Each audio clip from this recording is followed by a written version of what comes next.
can only say, he recognized that, yeah, dude, it's like, how come we're like a handful of rock bands that are in this pop world? Yeah. But, there was a season there, the listener wanted something else. They didn't want to be told, oh, this is what I'm supposed to listen to.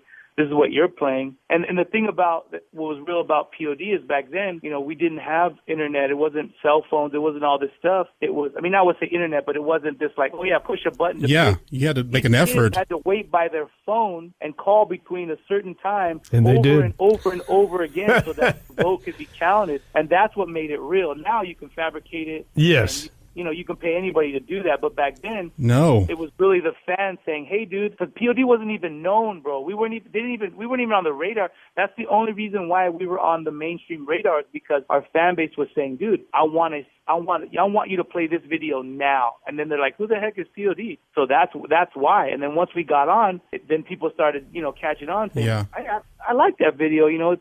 It's not too heavy. It's not too soft. It's just kind of, I get it. No, you guys had some good videos back in the day. You still do. Yeah.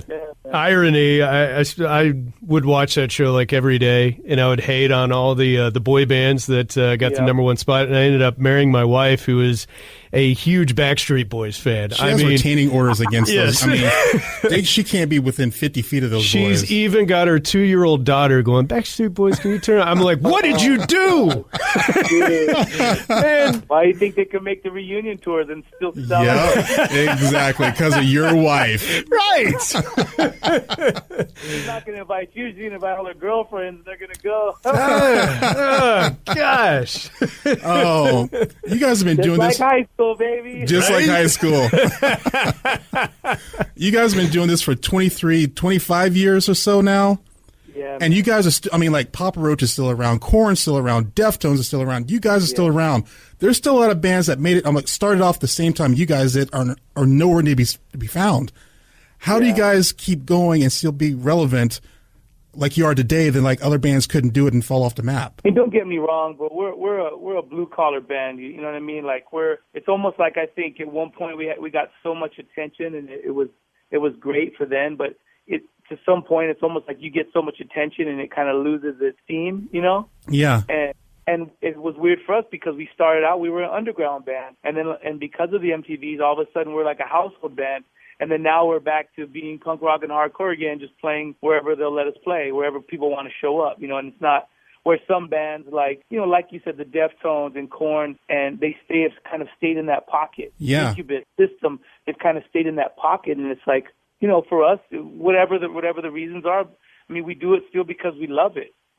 We can't retire off it. We're still, we don't now nobody buys records. So it's like, if you don't play shows, you don't make money. You don't tour, you don't eat. So we battle with it all the time because it's not like you said, there's no pot of gold at the end of touring. It's just, man, we're just grateful, going on 26 years that people are still coming out to our shows. Now, it pays our bills. You know what I mean? Like I said, none of our guys are rich. We're all hustlers.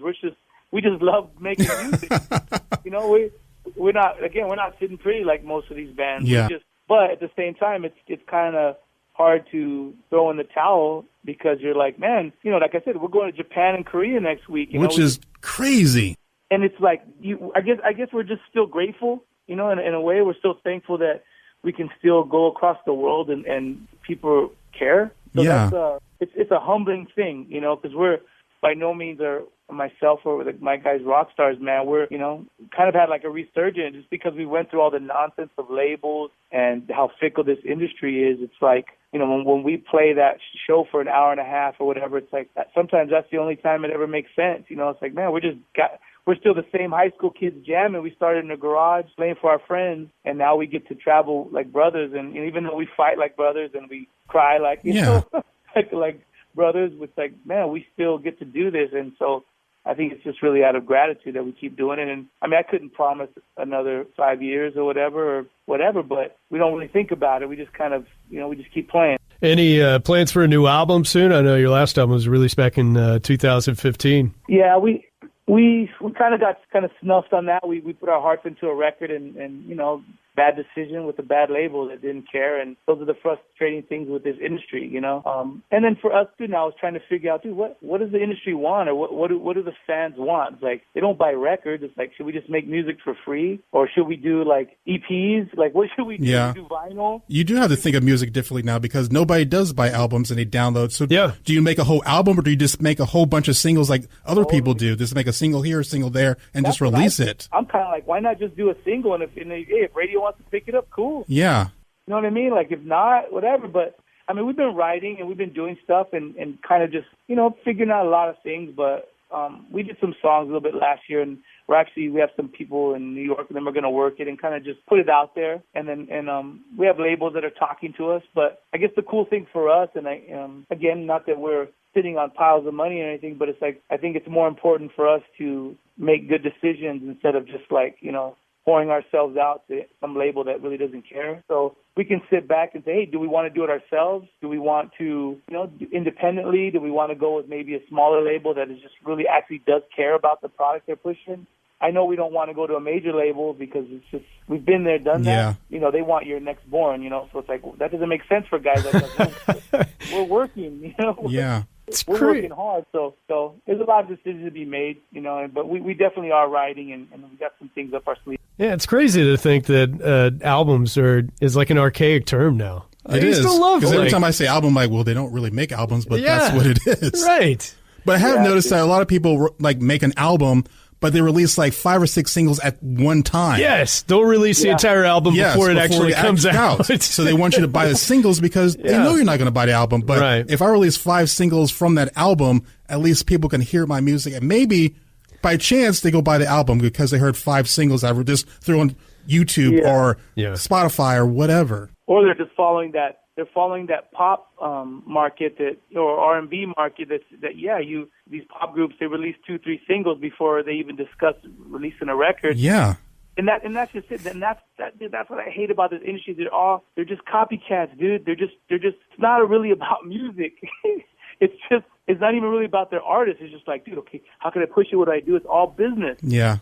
And that's the part that sucks. It's, a lot of with these new groups, like I see a lot of these new bands, I'm like, cool, but like you said, they're not going to have the longevity that we have because really your labels, they're not, or your A&R, they're not trying to find the next like U2. You know what I mean? They're not trying to find the next Led Zeppelin, dude. They're just trying to find like, hey, dude, how can I whore somebody out, make a little coin? The next quick fix.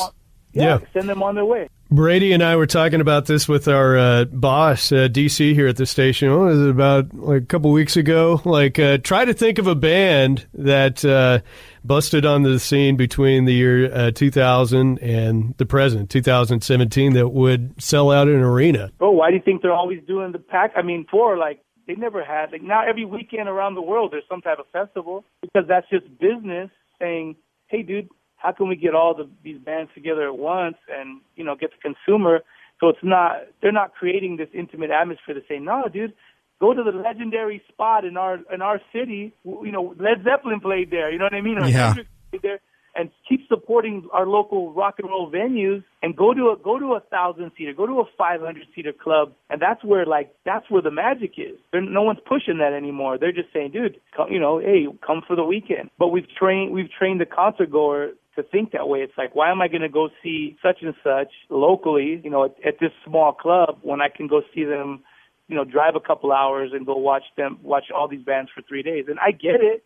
As a consumer, you're like, yeah, dude, more bang for my buck. But as a music fan, if you're my band and you come through my town and my club, I want to see you, I want to be there. Sonny, if guys into P.O.D, I hope you guys will make it through Tulsa soon. Yeah. Man. Or at least, rekindle an old flame. Have a show at the Warehouse in Bartlesville.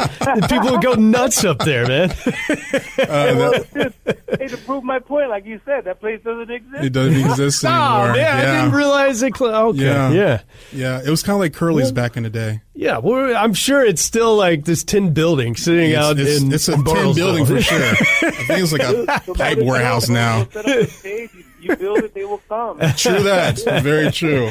Well, next time you make your way through Tulsa, you've been awesome to talk to, Sonny. So look Promo Brady and I up, and maybe you can stop by and hang out with us during Dump when you're in town, man. Yeah, you got it, man. I'd love to do that. It'd be awesome, man. Cool, man. Thank you so much for doing this. All right, fellas. You all be good, man. Tulsa's Rock Station 97.5 KMOD.